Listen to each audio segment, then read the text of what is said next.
The addition of Rajon Rondo has given the Dallas Mavericks the slight edge in the race to lure veteran big man Jermaine O'Neal back to the NBA. I'm Darren Haynes with the ESPN headlines. Let's welcome in Tim MacMahon, who covers the Dallas Mavericks for ESPN.com.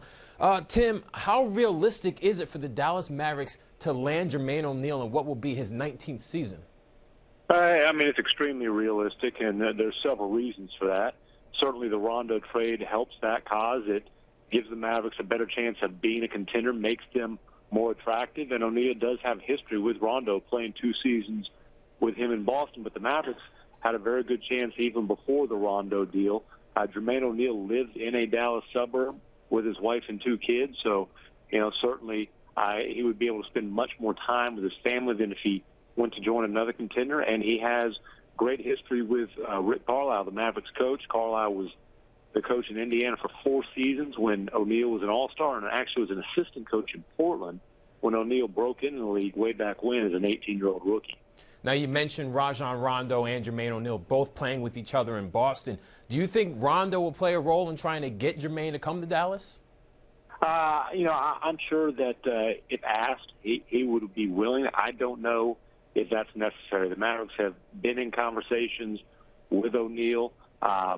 And certainly Rick Carlisle has a good relationship there, but President of Basketball Operations, Donnie Nelson's been working on this. Mark Cuban has been working on this. And what O'Neal has told ESPN.com's Mark Stein is that he plans to make a decision after the holidays as far as whether he wants to continue his career and play this season and then pick a team very soon thereafter. And at this point, the Mavericks certainly seem to be in the lead for his services. Tim, what would the addition of Jermaine O'Neal do for the Dallas Mavericks? Brandon Wright was certainly a big part of the Mavs rotation as a 20-minute per game, a highly efficient reserve big man. But even before his departure, they were in the market to add another body because he wasn't well suited to play against banging teams like the Memphis Grizzlies, the San Antonio Spurs. So O'Neal cannot replace what Brandon Wright gave his team. You are not going to throw alley-oops to 36-year-old Jermaine O'Neal and ask him to soar up to the rafters and slam them down. But he can be a quality defender. He can be, a post-up threat still at this age. He can bang. He can rebound.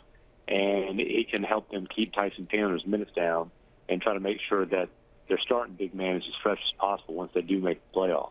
So, Tim, if not Dallas, where could Jermaine O'Neal possibly go? Well, there are several other contenders that would be interested in him, and probably the most logical fit, if it's not the Mavericks, would be the Warriors. He played with the Warriors last season. Clearly, he has relationships in that locker room, and if you've watched the Warriors play this year, they've obviously got a great chance to make a championship run. That's Tim MacMahon with the latest on the race to land Jermaine O'Neal. For more on this story, just keep it right here on ESPN.com.